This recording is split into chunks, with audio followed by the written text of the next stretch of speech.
My parents favored my sister her entire life. Now that I'm successful, they want me to buy them a $2 million house and my sister a $5 million mansion. You can spare $500K for your sister, my parents argued, their voices rising in unison. I'm not your personal ATM, I said coldly. Then they risked the family home and lost it all. I used to believe that family was the safest place in the world, but I was wrong. Life taught me a painful truth. Not every child receives equal love at home. Hi. I'm Oliver, 36 years old. I've always felt like a guest in my own house. Since I was young, I knew I was different from Tara, my younger sister by 2 years. She was the star of the family while I learned early to rely on myself. Tara was showered with care and affection, while I was left to figure things out alone. Our parents were average middle-class people.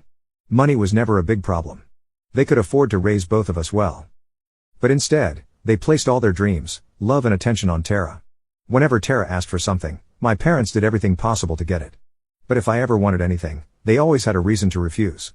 I remember when I was 6, I received a teddy bear for Christmas. I loved it so much and held it close every night.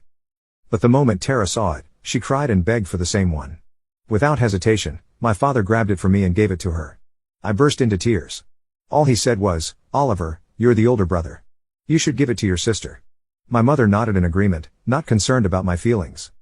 At 12, after practicing for months, I had a piano recital. I had carefully placed 3 tickets on the dining table, one for Mom, one for Dad, and one for Tara. I was excited to see my parents in the crowd, to finally make them proud. I scanned the audience before walking on stage, searching for their faces, but they never came. Tara had a slight cold, and they chose to take her to the doctor instead.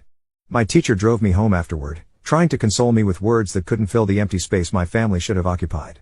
At 14, I won a state-level science competition. No one mentioned it at home. That same day, Tara scored a single goal in her school soccer game. I'm sure you can guess who got a party. Our living room was decorated with streamers and balloons. My father grilled her favorite foods in the backyard while my mother baked a cake with Superstar written in blue icing. I kept trying, kept hoping they'd notice me, but no matter what I achieved, it was never enough. Honor roll, debate team captain, volunteer work at the local shelter, none of it seemed to penetrate the invisible barrier that kept me outside their circle of attention and affection. Then, something happened when I turned 18 that changed everything. After high school, I earned a full scholarship to a top university 3 states away. The letter arrived on a Tuesday afternoon. I stood in the kitchen, holding that acceptance letter, looking at my parents hoping, just once, to see pride on their faces. But my father sighed and spoke gently, his expression more concerned than pleased. "Oliver, do you really need to go so far away for college? We're not well off. And if you leave, who will help us at home?" I stood there, confused, the scholarship letter suddenly feeling heavier in my hands. Then my mother added bluntly, her lips pressed into a thin line, "Tara will be in college in 2 years. Her tuition will cost a lot. We can't afford both of you." I was stunned, the words hitting me like physical blows. "But I have a scholarship. Everything's paid for," I said, pointing to the letter as if they might have misunderstood. My father shook his head, not meeting my eyes. "That's only tuition. What about rent, food, and other costs? Living away is expensive." And just like that, it hit me with crystal clarity. They were ready to cover everything for Tara, tuition, housing, meal plans, spending money, but not even basic needs for me. The scholarship that should have been celebrated was instead being treated as an inconvenience, a disruption to their plans. I took a deep breath, gathered my strength, and said, "I'll manage. My scholarship covers living expenses. If needed, I'll get a part-time job. I won't ask for help. I won't be anyone's burden." My voice didn't waver, though something inside me was breaking apart. Silence filled the room, thick and uncomfortable. My father looked at my mother, waiting for her to say something. She sighed, crossed her arms, and muttered flatly, "Do whatever you want." My father nodded, cold and indifferent. "If that's your decision, I won't stop you." No joy, no support, no words of encouragement, just cold silence. No sadness that their son was leaving home for good. Their faces told me everything I needed to know. My departure was merely a logistical issue, not an emotional farewell. The next day, I packed everything I owned into 2 suitcases and a backpack. No one helped me carry them to the bus station. No one waved goodbye from the porch. That was the moment I stepped into a life of true independence, cutting the frayed threads that had barely connected me to my family. I moved into a dormitory, not because I liked it, but because I had no choice. Every dollar mattered in my new life. I counted pennies for laundry and skipped meals to save for textbooks. From that point, I knew if I wanted to survive, I was on my own. While other students chose majors based on passion or interest, I approached my education with calculated precision. I chose real estate as my major, not because I loved it, but because it was a fast track to earning money. In my situation, chasing dreams wasn't an option. I needed something practical to survive, something with clear metrics for success and tangible rewards for hard work. Through a school connection, I got a part-time job at a real estate agency near campus. The pay was low, just $15 an hour for answering phones and filing paperwork, but commissions came with every sale or lease. That incentive structure appealed to me, direct correlation between effort and reward, something my family life had never provided. I threw myself into the job, determined to succeed where others saw only drudgery. I had no contacts, no experience, and no name, but I had determination forged through years of being overlooked. While others spent their free time at parties or campus events, I studied the market, practiced sales skills, and learned how to handle clients. I observed senior agents closely, memorizing how they spoke and persuaded customers, noting which approaches worked and which failed. Closing my first rental felt surreal. It was a small 2-bedroom apartment for a pair of graduate students.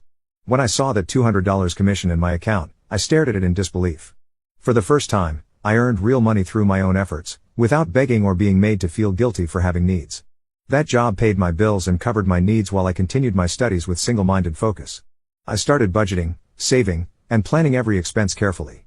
Sometimes my parents would call, but it was mostly out of formality, a perfunctory checkmark on their parental duty list. Their questions were always shallow, skimming the surface of my life without interest in the depths. Are you doing okay? Still keeping up with school? Tara is working hard too. I kept my answers short. I'm fine, I'd say, offering nothing more. They never asked what I was really doing, nor did they care about my growing client base or the increasing numbers in my bank account. Eventually, I stopped bothering to share anything, learning that vulnerability was just another way to be disappointed. After graduation, with a GPA that placed me in the top 10% of my class, I had 3 years of experience and a strong client base. Instead of resting after 4 intense years of study and work, I jumped straight into full-time employment, closing deals, building my network, and collecting commissions that grew larger with each transaction. But I didn't want to stay a broker forever, working to make someone else rich. I wanted ownership, control, independence, things I'd never had in my family. I studied market trends, analyzed neighborhood developments, and tracked property values with obsessive attention to detail. I lived modestly, sharing an apartment with 2 roommates, driving a used car, eating simple meals at home. 2 years after graduation, I bought my first house, a $500,000 property in an up-and-coming neighborhood. I paid $300,000 up front, money I had saved dollar by dollar, and took a loan for the rest. It wasn't easy. I spent weeks calculating risks and weighing every detail, going over mortgage terms with a financial advisor I had carefully vetted. But deep down, I knew it was the right step. That day, I became a property owner, holding the keys in my hand and feeling, for the first time, that I truly belonged somewhere. I kept the purchase a secret from my family. There was no reason to tell them, no desire to seek approval that would never truly be given.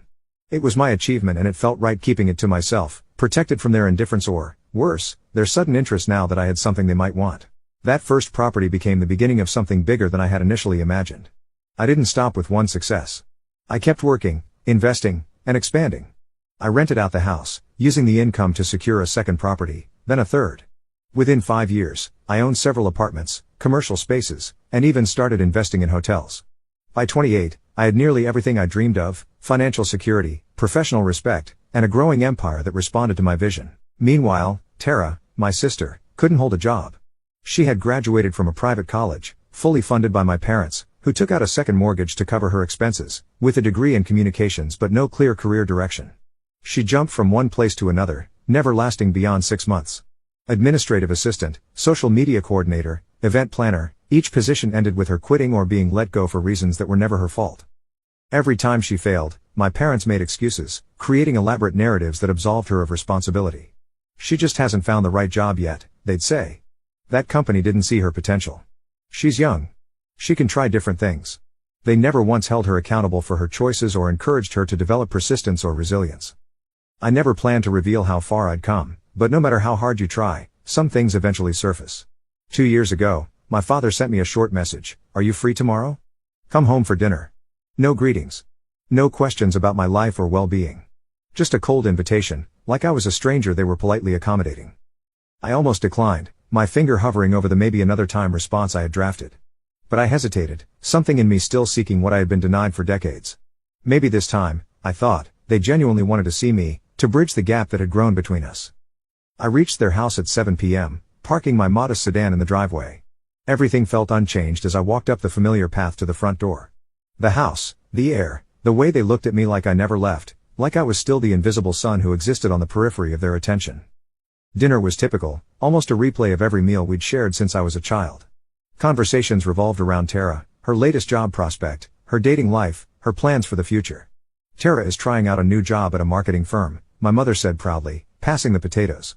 She's thinking of launching a business, my father added, nodding encouragingly at my sister. She just needs a bit more time to settle into her career path.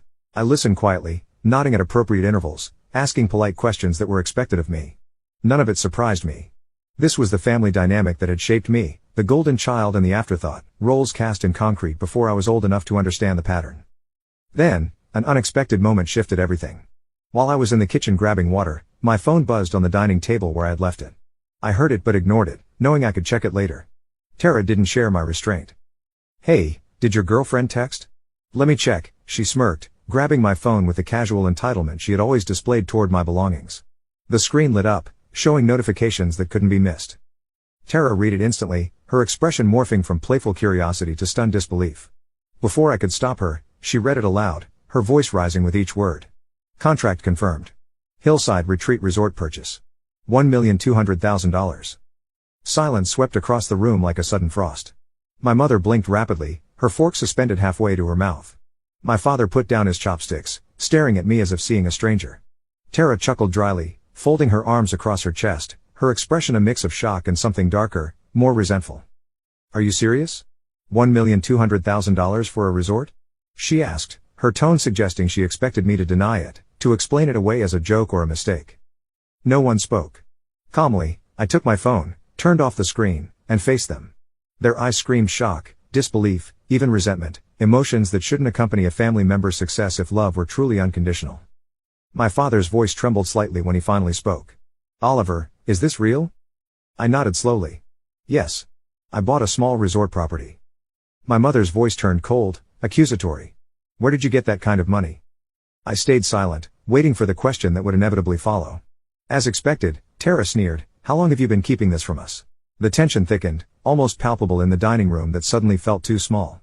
I placed my hands flat on the table, my voice steady when I finally answered. "I didn't hide it. No one ever asked." Their stares grew distant, as if I was a stranger who had appeared at their table without invitation. Minutes later, my father's voice softened unnaturally, taking on a tone I had rarely heard directed at me, one of approval, perhaps even admiration. "I never imagined you'd achieve this. I always thought you had a simple office job." I said nothing, just stared at him. He reached out, patting my hand gently. "My son's talented," he announced, as if he had always believed in me. "If you'd told us earlier, we could have guided you better." I pulled my hand back quietly. "I'm fine managing on my own."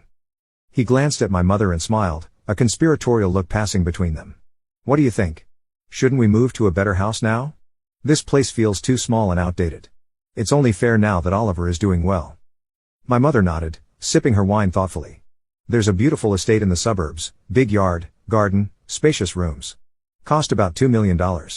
Shouldn't be hard for Oliver now, with his success." I set my glass down. $2 million? My father smiled, eyes gleaming with expectation. "Yes, a nicer home. Enough rooms for everyone, space for guests and entertaining. Don't you think this house feels cramped after all these years?" I tilted my head, watching him carefully. "So, you're asking me to buy a house for the family?" He corrected himself quickly. "Not buy, invest.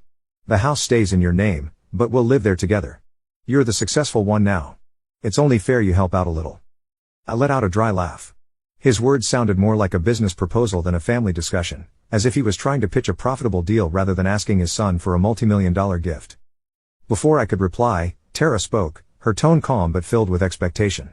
"Have you ever considered putting your money into a different sector?" she asked. I turned toward her, curious despite myself. "What kind of sector?" She leaned back in her chair, arms crossed, looking as if she'd planned this moment carefully. A smirk crossed her face as she tapped her fingers on the table. "My new house." I stayed quiet, waiting for her to explain. Sitting up straighter, she looked me directly in the eyes, her confidence unwavering. "I found the perfect property in Lakeside Hills," she began. "It's my dream home, 5 bedrooms, pool, home theater, the works. I just need you to fund it. I'm looking for around $5 million to buy it outright and furnish it properly." My eyes widened at the figure. $5 million? I repeated, making sure I had heard correctly. Tara nodded seriously. Yes. You clearly have the resources. I've already told my friends about it. If I have to save up myself, it'll take decades. But with your help, I could move in next month. Leaning back, I folded my arms across my chest. You want me to buy you a $5 million mansion? You're throwing around $5 million like it's spare change. Tara frowned, looking annoyed at being questioned. It's in the best neighborhood. Perfect location, great schools nearby, amazing views. You don't need to worry about the details. Just know I've already picked out the furniture. I smirked. So basically, you want me to fund your luxury lifestyle while you've never held a steady job. You haven't saved anything yourself or demonstrated any financial responsibility. Her face darkened. You don't trust me? I'm your sister. What's wrong with supporting me for once? I gave a faint laugh, but inside I felt hollow, the absurdity of her accusation striking against decades of being the one without support. My father's patience thinned visibly. Oliver, stop being selfish. Your family needs you, yet here you are counting every penny with your sister. My mother added sharply. It's not even a big deal, Oliver. With your money, a few $100,000 means nothing. I stared at them, then looked back at Tara. If it's so insignificant, why don't you fund it yourself? You're her parents. You've supported her this far. Tara threw her hands up in exasperation. Because I don't want to waste years scraping together coins when you're sitting on millions. If I had the capital now, I could multiply it tenfold. I nodded slowly. Ah, so what you really want is a shortcut. Not to build something from nothing, not to prove your concept is viable, just immediate access to wealth you haven't earned. Her jaw tightened. It's not a shortcut. I just want a fair shot. I chuckled again, not out of humor, but because it was painfully familiar. Some people do get help from their families, I agreed mildly. I just wasn't one of them. My father's voice rose. Oliver, you're being ridiculous. Helping your sister isn't too much to ask. $5 million is a lot, I agree, but you could at least invest a few $100,000 to get her started. My mother sighed heavily. We're not asking for much, just some help for your sister and a better place for your parents to live. You can't live your life only thinking about yourself. I placed both hands on the table and spoke slowly. You're right. You've never asked me for anything. They stared, waiting for what came next. I gave them a faint, tired smile. Because you've always assumed I owe you. That I exist to provide what you want, when you want it, without question. The air grew suffocating. No one dared speak. I stood, pushing my chair back into place. I think I'll be leaving now. Tara shot up, her voice rising. You can't just walk away. Have you ever thought about this family? About anyone but yourself? I met her gaze directly. Has this family ever thought about me? Silence. I walked toward the door, but paused with my hand on the doorknob, turning back once more. You call me selfish. But has it ever crossed your minds who the truly selfish ones in this family are? And with that, I left, believing they'd finally let me go. But I was wrong. Their greed ran deeper than I had imagined. They weren't just desperate for quick financial relief. They were far more ruthless than I ever anticipated. A year passed. My parents' calls and texts faded. I assumed they had given up seeing me as their personal bank, but in reality, they had other plans. Behind my back, they mortgaged the house and gave the money to Tara for her startup. No one told me. I found out when it was already done. That day, I sat in my office when my phone buzzed. My father's name flashed on the screen. What is it, Dad? I asked, keeping my voice neutral. He sighed heavily. Oliver, we're about to lose the house, he said, his voice trembling. I froze. What do you mean, lose the house? We took a mortgage. Now the bank's ready to seize it. The payments. We can't make them anymore. I straightened in my chair. You mortgaged the house? Why? Your mother and I invested in a restaurant. A friend promised it would profit quickly. It seemed like a good opportunity. You risked the house for that? I snapped. It sounded safe at the time, he defended. They said it was a small contribution, but the business failed completely. I gripped the phone tighter. How much did you take out against the house? After a pause, he whispered, $300,000. My heart dropped. $300,000? I repeated, struggling to stay calm. He broke down. Please, Oliver, if we don't repay, we'll lose everything. Can you help us? It's just $300,000. We'll pay you back. I closed my eyes, breathing deeply. You want me to cover your $300,000 debt? Just like that? Yes, he confirmed eagerly. Just a loan. I promise we'll repay. I opened my eyes, staring out the window. I could easily afford the amount, but something felt wrong. I need time to think about this, I answered steadily. He panicked immediately. Oliver, there's no time. The bank already sent a final notice. If you don't help us now, we're finished. I tightened my grip on the phone. I understand your urgency, but I still need time to consider all the implications. Before he could argue further, I hung up. Immediately, I called Jessica, my closest friend and a financial analyst I trusted implicitly. I need you to check my parents' house situation, I said firmly. They claim the bank's about to seize it due to a mortgage they can't pay. I want the full financial history. Something feels off about their story. A short pause. Got it. I'll call you back as soon as I have something. As night settled, Jessica's call came through. I picked up instantly. Oliver, you were right to be suspicious. The house was indeed mortgaged for a $300,000 loan about 8 months ago. My grip on the phone tightened, but before I could react, she continued. But there's a bigger issue you need to know about. I tensed. What do you mean? Jessica inhaled sharply. Your parents aren't the ones who signed the loan. Tara is listed as the sole borrower. Legally, she owns the house now. I sat frozen, unable to process the implications. Say that again. Tara owns the house. Your parents transferred the deed to her name, and then she took out the mortgage. The loan is entirely under her name, not theirs. My pulse raced. When did that happen? Why would they transfer their only major asset to her? Jessica hesitated. They signed it over to her a year ago, Oliver. Right after that dinner when they found out how wealthy you've become. A cold wave washed over me. This wasn't an accident or a desperate move. It was a plan, carefully crafted from the start. The moment they learned about my money, they had set this trap, transferring the house to create a situation where I would feel compelled to rescue them. Jessica, by tomorrow morning, I need every document tied to this. Deed transfer, mortgage agreement, payment history, everything. Consider it done. And Oliver. I'm sorry. This isn't right. I ended the call, already knowing what needed to be done. This would be the final conversation with the people who had never truly been family to me. The next morning, I drove straight to my parents' house. It was barely dawn, the neighborhood quiet and still. I wasn't in a rush, but my mind was set. My father spotted me first as I approached the front door. Oliver, you came, he said, relief washing over his face. My mother stepped out, coffee cup in hand. She raised an eyebrow, but her face soon shifted into a pleased smile. You've made up your mind, haven't you? My father asked hopefully. You'll help us? I stayed silent, scanning each of them. My mother sat calmly, confident I'd fall back into the obedient son role. Tara lounged lazily, as if none of this mattered. I stepped inside, placed a folder on the glass table, and pulled out a chair. We need to talk. They exchanged a quick glance then sat opposite me. My father offered a forced gentle smile. I opened the folder, laying the mortgage papers on the table. You told me the bank's taking the house. The truth? A year ago, you signed everything over to Tara and borrowed $300,000. My father's smile faded instantly. I continued, my voice calm but sharp. No one forced you. You handed Tara the property, then took the loan, and you lied, claiming a restaurant deal. There was no investment. You gave Tara the money directly. The air grew heavy. My father stiffened, his face pale. My mother's knuckles turned white on the chair's armrest. Tara didn't flinch, relaxed, unaffected.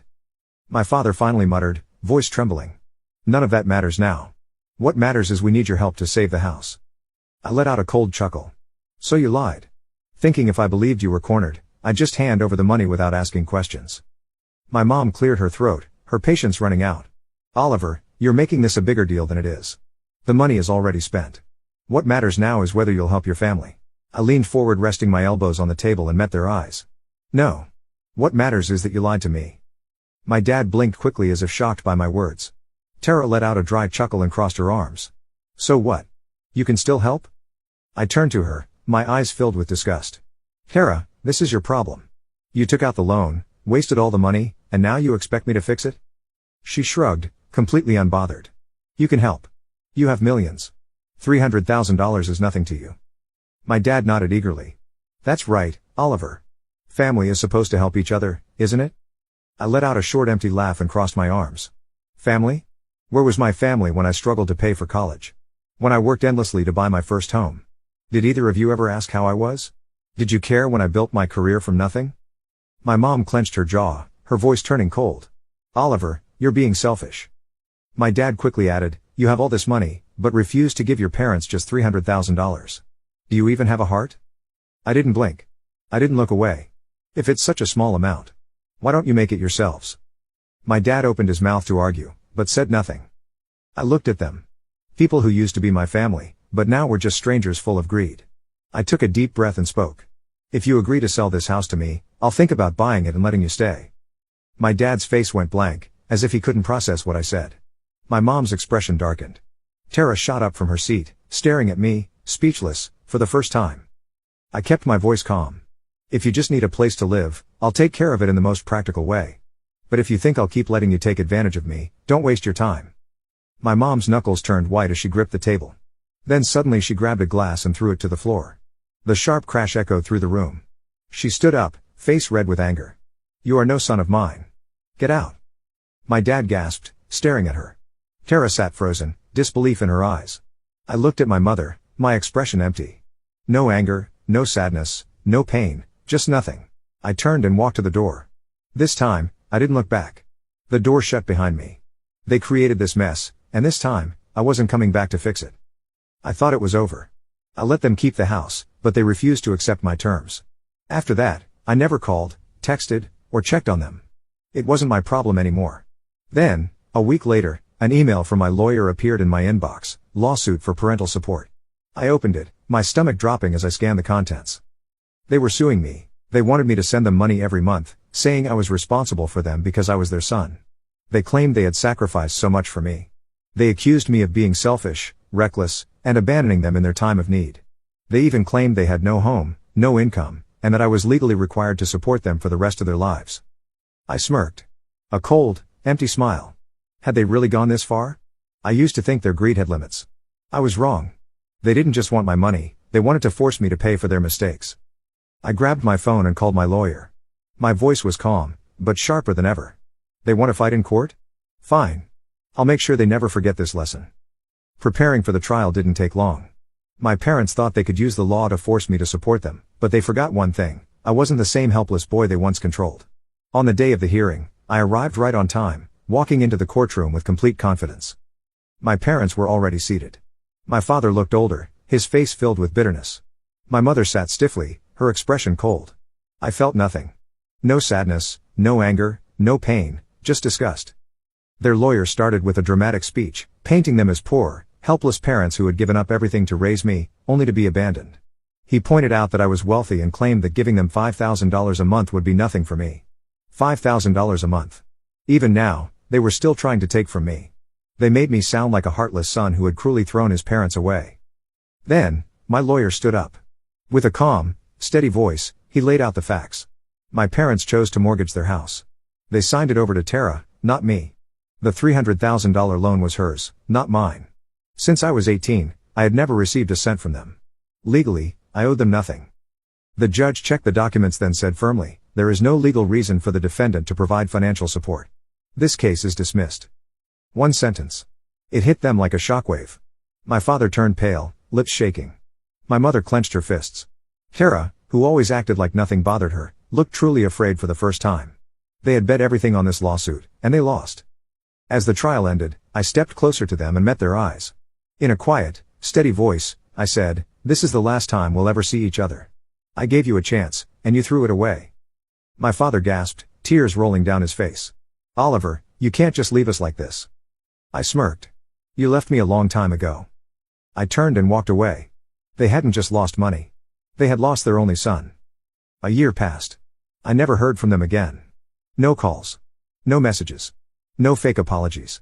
I expected them to come back, to lie and beg for more money, but they didn't. They disappeared, as if they had never been part of my life. My closest friend Jessica was the last person to tell me anything about them. One evening while we were having coffee, she suddenly said, "I heard something about your parents." I put my cup down and asked, "Where are they?" Jessica shook her head. "No one knows. After the bank took their house, they left, and no one has seen them since." I sat there for a moment, but I felt nothing. "Do any of the relatives know?" I asked. Jessica shrugged. "If they do, they're not saying anything. Right now, they're all calling you heartless." I let out a dry laugh. Not surprised at all. "Let me guess," I said. "They're saying I have millions, but refuse to spend $300,000 to save the house, and now no one knows if my parents are even alive." Jessica nodded. "Something like that." I leaned back in my chair looking out the window. The city was bright. The buildings glowing with lights. In the last year, I had grown my business and achieved even greater success. And I had no regrets at all. I later heard through mutual connections that Tara had been telling everyone about the mansion she planned to buy with my money. She'd even scheduled viewings and meetings with interior designers before I refused. She'd been so certain of my compliance that she'd already started planning housewarming parties. I didn't care what my relatives thought. I didn't care about their judgmental looks. Not a single one of them helped when I had to survive alone at 18. None of them checked on me when I worked 3 jobs just to keep going. No one reached out when I struggled to save enough to buy my first home.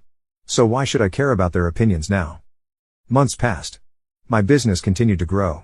I expanded into international markets, opened a charitable foundation focusing on education for underprivileged children, and even began mentoring young entrepreneurs who reminded me of myself, driven, determined, and often alone in their journey. Then, on a rainy Tuesday afternoon, Jessica called me. Her voice was tense. "Oliver, I found them." My heart skipped a beat. "My parents?"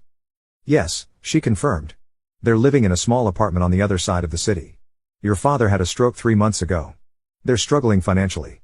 Tara abandoned them after the lawsuit failed." I said nothing for a long moment. "How did you find this out?" "One of my clients knows them." She mentioned their situation, not realizing I knew you. I thanked Jessica and hung up. For hours, I sat in my office, watching the rain streak down the windows, thinking about what to do with this information. Part of me wanted to ignore it, to continue the clean break I had made. Another part wondered if I would regret walking away now. 2 days later, I found myself standing outside a rundown apartment building across town. I had the address written on a small piece of paper, though I didn't need to check it. I had memorized it immediately. I stood there for nearly 20 minutes, debating whether to go in or walk away. Finally, I pressed the buzzer for apartment 403. No answer. I pressed again. After a long pause, a weak voice came through the intercom. "Who is it?" "It's Oliver," I said simply. Silence. Then a buzz as the door unlocked. The elevator was out of order, so I climbed 4 flights of stairs. The hallway was dimly lit, the carpet worn thin by years of use. I found their door and knocked softly. When my mother opened it, she had aged a decade in just 2 years. Her hair was completely gray now, her face lined with worry and hardship. She stared at me in shock, unable to speak. "May I come in?" I asked quietly. She stepped aside silently.